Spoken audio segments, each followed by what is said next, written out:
Welcome back to another technical deep dive here in the debug zone. Today, we're tackling a big question and breaking it down with insights from other users. Hopefully this clears up some misconceptions and helps you get the answer you need. So buckle up, stay a little curious, and let's jump right in.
And that's a wrap.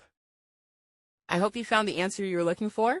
If you did, take a second to hit that subscribe button. It really helps out. And let me know in the comments which solution worked best for you. See you next time in the debug zone.